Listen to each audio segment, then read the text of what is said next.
महाभारत 11। पशुओं में बुद्धि का प्रभाव, विवेक। तब व्यास जी ने कहा, वीर पुरुष को ज्ञान का दंड धारण करके अपने लिए शांति की खोज करनी चाहिए और डूबते हुए व्यक्ति को ज्ञान का सहारा लेना चाहिए।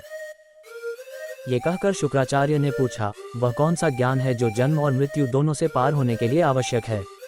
क्या वह इच्छा के स्वरूप का ज्ञान है या निरोध के स्वरूप का ज्ञान?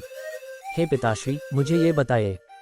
व्यास का इस पर उत्तर, जो लोग हवा में घास फेंकते हैं उनके पास न घास होती है न आंतरिक गद्दी होती है, और जो लोग प्रकृति को कारण मानते हैं उन्हें कोई सिद्धांत प्राप्त नहीं होता। जो इस दल का अनुसरण करते हैं, जो मार्गों से कतराते हैं, जो प्रकृति को कारण मानते हैं, उन्हें कोई पुण्य नहीं मिलता, क्योंकि प्रकृति ही विनाश का कारण है। ये प्रकृति मन में उत्पन्न इच्छा रूपी कर्म है। प्रकृति और धर्म, यही दोनों का सिद्धांत है। बुद्धिमान लोग क्रीड़ास्थल, घर और रोगों के लिए औषधियों की व्यवस्था करते हैं। बुद्धिमान लोग ही इनका निर्माण करते हैं। इंद्रियां अर्थ देती हैं, इंद्रियां पुण्य अर्जित करती हैं। यद्यपि राजा अन्य लोगों के समान होते हैं, फिर भी वे अपनी इंद्रियों से राज्य का भोग करते हैं। पशुओं में भेद केवल ज्ञान के द्वारा ही देखा जाता है। पशुओं के सृजनात्मक ज्ञान के माध्यम से यहाँ ज्ञान ही एकमात्र अभ्यास है। क्या पशु पौधों से विशेष हैं? क्योंकि उनका व्यवसाय अधिक है। पशुओं में बहु पैर वाले और दो पैर वाले पशु होते हैं। इनमें दो पैर वाले पशु विशेष होते हैं, क्योंकि वे भोजन करते हैं। दो पैर वाले पशुओं में दो प्रकार के होते हैं, स्थलीय और गैर स्थलीय जानवर, मध्यवर्ती जानवर, और दो प्रकार के जानवर हैं जो भूमिगत नहीं हैं। उनमें मध्यवर्ती जानवर विशिष्ट हैं, क्योंकि उनके जाति धर्म हैं। मध्यवर्ती जानवरों में वे जो धर्म को जानते हैं और वे जो नहीं जानते। उनमें जो वेदों को जानते हैं वे विशिष्ट हैं, क्योंकि वेद उनमें स्थापित हैं।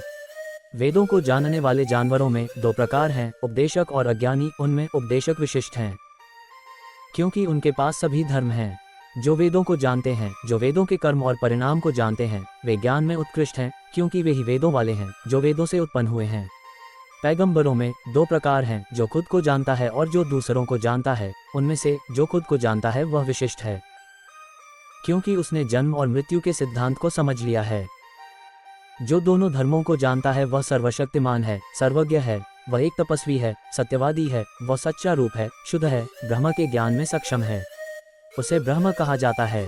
वह वाणी, उन्होंने इस सिद्धांत को निश्चित रूप से समझ लिया है कि वे ही परम ब्रह्म हैं, पिता हैं।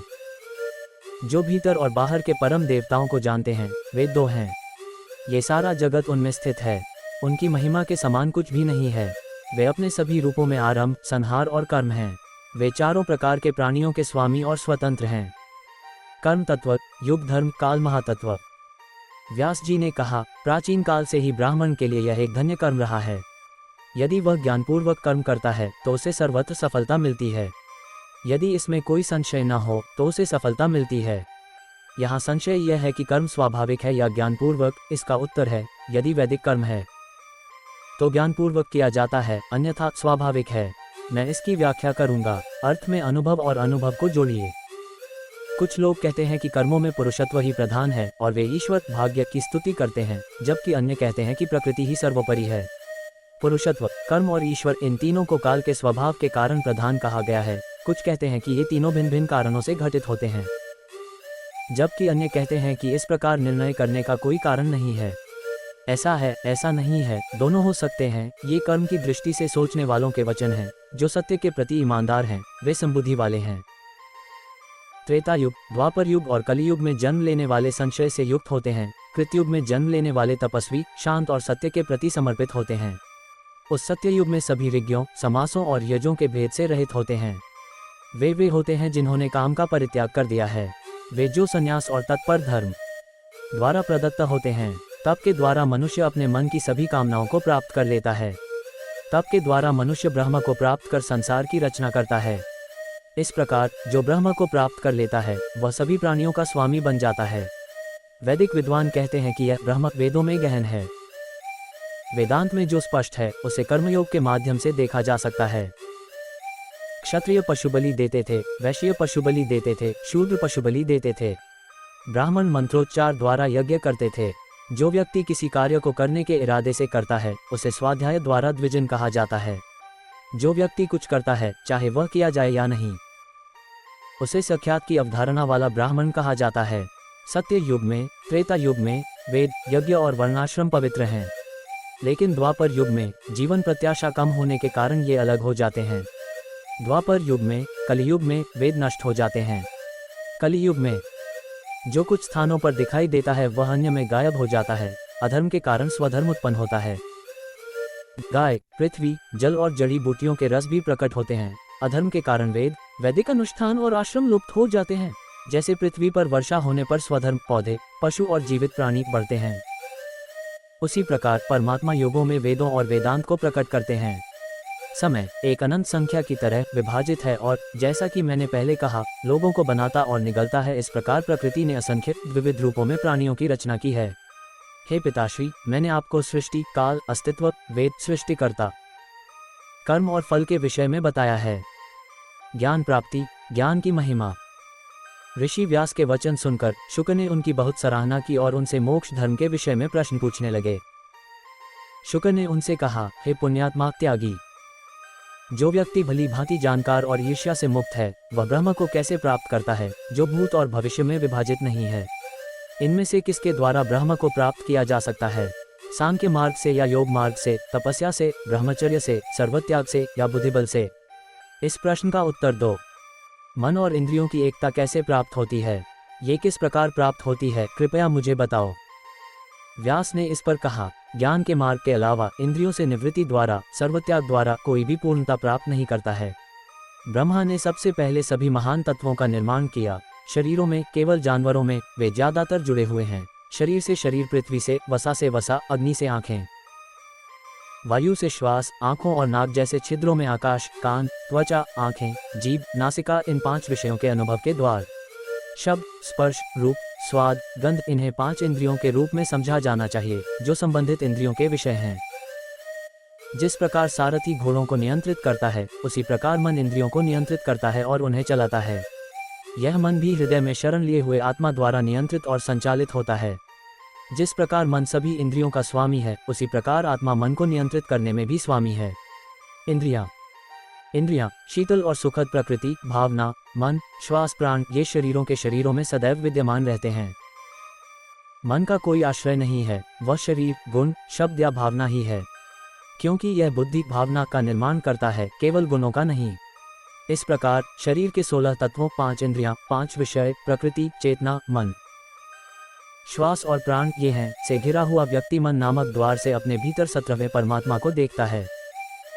ये परमात्मा आंख के समान किसी भी इंद्रिय से दिखाई नहीं देता, वह मन के प्रकाश से चमकता है। इस परमात्मा को, जो शब्दरहित, अस्पृश्य, निराकार, रसरहित, गंधरहित, निराकार, नाशवान और निराकार है, शरीरों में देखना चाहिए। शास्त्राचार्यों के अनुसार जो इस अव्यक्त परमात्मा को पा लेता है और सभी नश्वर शरीरों में शरण लेता है, वह शरीर के विलय के बाद ब्रह्म को प्राप्त कर सकता है। ज्ञान और उत्तम कुल, ब्राह्मण, गाय, हाथी, कुत्ता और चांडाल, जिनके पास ये हैं, उनके लिए विद्वान बुद्धिमान के समान है। वह महान आत्मा सभी चेतन और चराचर प्राणियों में एकाकी निवास करती है, उसी के द्वारा यह संपूर्ण जगत व्याप्त है।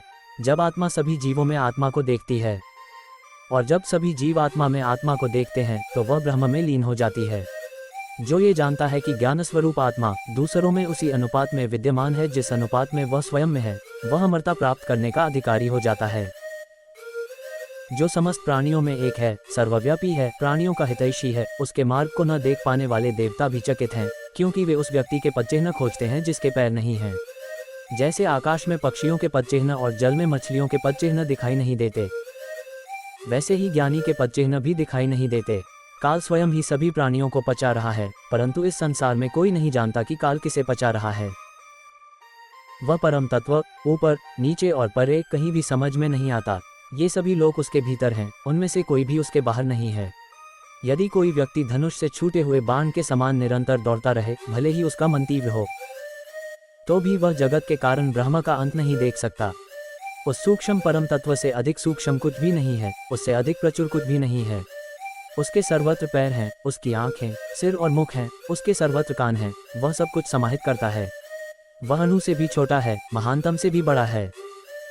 सभी जीवों में भी वह अचल है, किंतु अदृश्य है। इस आत्मा के 2 भाग हैं, अक्षर और लिपि। सभी प्राणियों में अक्षर भाग होता है, अमृत अक्षर ऊपरी दूवास्थान में है। 9 द्वारों वाले नगर में स्थित हंस आत्मा सदैव मुक्त रहता है, वह सभी जीवों का देवता है। यह आत्मा जो क्षय, नाश और परिवर्तन सहित नए शरीरों के संचय से उत्पन्न नहीं होता, ब्राह्मणों द्वारा अन्नम कहा गया है। जो कोई उसे अन्नम कहता है, चाहे वह उसे किसी भी नाम से पुकारे, वह उस अक्षर का अनुभव करता है। अब मैं तुम्हें योगाभ्यास का पूर्ण वर्णन करूंगा, सुनो। सर्वोच्च ज्ञान मन और इंद्रियों का सर्वव्यापी आत्मा में एकीकरण है। जो ज्ञानी पुरुष शांत है, जिसने इंद्रियों को वश में कर लिया है, जिसने आध्यात्मिक अन्वेषण किया है और जो स्वयं में शांति में है, उसे इसका बोध होना चाहिए। ज्ञानी कहते हैं कि काम, क्रोध, लोभ, भय और पांचवी निद्रा योग के दोष हैं। इनका सर्वप्रथम नाश करना चाहिए। क्रोध पर मन की शांति और वासनापूर्ण विचारों के त्याग से विजय प्राप्त की जा सकती है। ज्ञानी पुरुष को सत्वगुण धारण करके निद्रा का नाश करना चाहिए। उसे साहपूर्वक अपनी जन्नेंद्रियों की रक्षा करनी चाहिए। उसे जल से अपने पैरों की रक्षा करनी चाहिए। उसे मन से नेत्रों के विषयों को, मन से विचारों को, कर्म से भय को और ज्ञानी की सेवा से अभिमान को दूर करना चाहिए। इसलिए व्यक्ति को आलस्य रहित होकर इन दोषों पर सदैव विजय प्राप्त करनी चाहिए। अग्नि और ब्राह्मणों की पूजा करनी चाहिए और देवताओं की पूजा करनी चाहिए। मन को विचलित करने वाले काम, हिंसा और वाणी का त्याग करना चाहिए। तेजो में ब्रह्म बीज है, ये सारा जगत उसका कार्य है। उसका ध्यान करने से सभी प्रकार की भौतिक और आध्यात्मिक सत्ताएं उत्पन्न होती हैं। ध्यान, अध्ययन, दान, सत्य, नम्रता, न्याय, क्षमा, पवित्रता, आचरण की शुद्धता और इंद्रियों से वैराग्य, इनसे तेज बढ़ता है, पाप भी नष्ट होता है। इस प्रकार इस तंत्र का अभ्यासी सभी अर्थों को प्राप्त करता है और ज्ञान प्राप्त करता है। सभी प्राणियों को समान समझते हुए, चाहे उसे जो चाहिए वह मिले या न मिले, उसे पापरहित जीवन जीना चाहिए, तेजस्वी होना चाहिए, भोजन में संयम रखना चाहिए, इंद्रियों को वश में रखना चाहिए और ब्रह्मपद प्राप्त करने की आकांक्षा करनी चाहिए। मन और इंद्रियों को एकाग्र करके, मन को एकत्रित करके, रात्रि से पहले और बाद में मन को अपने भीतर ही रखना चाहिए। यदि जीवन की पांचों इंद्रियों में से एक भी काम न करे, तो उसकी चेतना थैली के छेद से रिश्ते पानी की तरह निकल जाती है। पहले उसे मन को कसकर पकड़ना चाहिए, जैसे एक मछुआरा खराब मछली को पकड़ता है। इसके बाद योगी को दृष्टि, फिर स्पर्श और घ्राण को वश में करना चाहिए। अतः चेतना की अवस्था प्राप्त व्यक्ति को इन पांचों इंद्रियों को अपने मन में रखना चाहिए। इसी प्रकार जब वह उन्हें वश में कर लेता है और अपने मन को आत्मा में स्थिर कर लेता है, जब वे प्रसन्न होते हैं, तो ब्रह्म स्वतः प्रकाशित हो जाते हैं। धूम्रहित अग्नि के समान, प्रज्वलित सूर्य के समान, आकाश में चमकती बिजली के समान आत्मा अपने स्वरूप में ही दिखाई देती है। चूंकि सब कुछ उसी में है, चूंकि वह सब में व्याप्त है, इसलिए सब कुछ उसी में दिखाई देता है। उस परम आत्मा को ज्ञानी, वीर, महर्षि और सभी प्राणियों के कल्याण के लिए समर्पित ब्राह्मण देखते हैं। इस प्रकार यदि कोई व्यक्ति एक निश्चित अवधि तक एकांत स्थान में आसन पर बैठकर नियमानुसार अभ्यास करता है, तो वह प्रत्यक्ष ब्रह्म स्वरूप को प्राप्त करता है। अभ्यास के दौरान बहुत अधिक आसक्ति, मोह, भटकाव और इंद्रियों के चमत्कार, श्रवण, दृष्टि, स्वाद, स्पर्श, दिव्य गति और भावनाएं होती हैं। ये योग में बाधाएं हैं। इन्हें योग बल से रोकना चाहिए और मन को आत्मा में स्थिर करना चाहिए। साधु को चाहिए कि वह किसी पर्वत शिखर पर, किसी मंदिर में या किसी वृक्ष की शाखा पर बैठकर 3 बार योगाभ्यास करे। इंद्रियों को वश में करके एकाग्रता से ध्यान करे, मानो धन के ढेर पर मन को रोक दिया हो। योग काल में उसे विचलित नहीं होना चाहिए। उसे केवल उन्हीं साधनों का प्रयोग करना चाहिए जिनसे चंचल मन को वश में किया जा सके। उसे मन को वहां से हटाना नहीं चाहिए। उसे निर्जन पर्वतीय गुफाओं, मंदिरों और खंडहर घरों को अपना निवास बनाना चाहिए। योगी को वचन या मन से किसी भी वस्तु में आसक्त नहीं होना चाहिए। उसे अपने खान पान में लापरवाह और संयमी होना चाहिए। चाहे कोई उसकी प्रशंसा करे या निंदा, उसे अच्छे बुरे में सम रहना चाहिए और किसी भी बात की चिंता नहीं करनी चाहिए। यदि उसे कुछ मिले तो उसे अभिमान नहीं करना चाहिए। यदि उसे कुछ न मिले तो उसे चिंता नहीं करनी चाहिए। उसे वायु के समान सभी जीवों के प्रति समान रहना चाहिए। इस प्रकार एक स्वस्थ सनातन धर्मी व्यक्ति 6 महीने के भीतर उस परम ब्रह्म को प्राप्त कर लेता है जो ध्वनि से परे है। यदि वह अपनी प्रजा को दुखी देखे तो भी उसे मिट्टी, पत्थर और सोने की दृष्टि में समान होना चाहिए। उसे मोहवश इस मार्ग का कभी परित्याग नहीं करना चाहिए। यदि वह नीच जाति का हो, स्त्री हो और धर्म की इच्छा रखता हो, तो भी वह इसी मार्ग से परम गति को प्राप्त करेगा।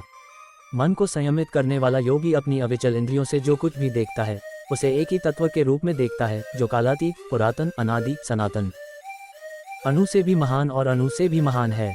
ऋषि द्वारा कहे गए इस श्लोक का मन से ध्यान करते हुए ज्ञानी जन इस परम एकत्व को प्राप्त करते हैं और दिव्य मार्ग को प्राप्त करते हैं। कर्म ज्ञान और बुद्धि का भेद ही ब्रह्म प्राप्ति का मार्ग है। शुकर ने पूछा, पिताजी, क्या वैदिक श्लोक केवल दो ही प्रकार के हैं, कर्म करो और कर्म का त्याग करो? ज्ञान से किस दिशा में जाया जाता है, कर्म से किस दिशा में जाया जाता है? मैं ये पूछना चाहता हूँ, कृपया मुझे बताएं, क्या ये दोनों एक दूसरे के विपरीत नहीं हैं? भीष्म ने कहा, पराशर के पुत्र व्यास ने अपने पुत्र के विषय में ये कहा, मैं तुम्हें कर्म और ज्ञान के ये प्रत्यक्ष मार्ग बताऊंगा। मैं तुम्हें बताऊंगा कि ज्ञान से तुम किस मार्ग को प्राप्त करोगे, कर्म से किस मार्ग को प्राप्त करोगे। इसे एक मन से सुनो। दोनों के बीच का अंतर बहुत गहरा है। जैसे एक कहता है धर्म है और दूसरा कहता है धर्म नहीं है, ये प्रश्न भी मुझे आनंद देता है। वेदों ने दो धर्मों की व्याख्या शुरू की है, जन्म का धर्म और निरोध का धर्म।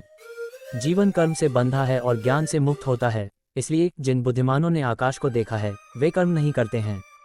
शरीर छोड़ने के बाद कर्म करने वाला 16 प्रकार के तत्वों से बना शरीर धारण करके पुनर्जन्म लेता है। ज्ञान के द्वारा वह शाश्वत अविनाशी परमात्मा को प्राप्त करता है। कुछ कम बुद्धि वाले लोग कर्म की प्रशंसा करते हैं, इस कारण वे शरीर के जाल में उलझ जाते हैं। लेकिन जिन्होंने धर्म की कुशलता पा ली है और महान बुद्धि प्राप्त कर ली है, वे कर्म की प्रशंसा नहीं करते हैं। जैसे नदी का पानी पीने वाले कुएं के पानी की प्रशंसा नहीं करते हैं। कर्म के कारण वे सुख दुख का अनुभव करते हैं, जन्म और मृत्यु के प्रभावों का अनुभव करते हैं, लेकिन ज्ञानी जहां भी जाते हैं दुख रहित होकर जाते हैं। जिसने उस मार्ग को प्राप्त कर लिया है वह न तो मरता है और न ही जन्म लेता है। जहां अव्यक्त, अपरिवर्तनशील, ध्रुव, अवर्णनीय, सहज और अविभाज्य परम ब्रह्म है, वहां जो जाता है और उसका स्पर्श करता है उसका पुनर्जन्म नहीं होता। जो वहां गया है वह वापस नहीं लौटता। जिन्होंने उस परम ब्रह्म को प्राप्त कर लिया है वे सर्दी, गर्मी, सुख, दुख या मन की दुष्ट प्रवृत्तियों के द्वंद्वों से विचलित नहीं होते। वे सर्वत्र समान हैं, वे मैत्रीपूर्ण व्यवहार करते हैं, वे सभी प्राणियों के कल्याण की चिंता करते हैं। विद्वान व्यक्ति कर्मशील व्यक्ति से भिन्न होता है। क्या अमावस्या के दिन चंद्रमा भी सूक्ष्म कला से सुशोभित होता है? इस प्रकार एक ऋषि जिन्होंने मंत्र देखा था ने इसे विस्तार से समझाया। जैसे कोई चंद्रमा को धागे के रूप में देखकर पूर्णिमा की कल्पना करता है, वैसे ही ज्ञानी को समझना चाहिए।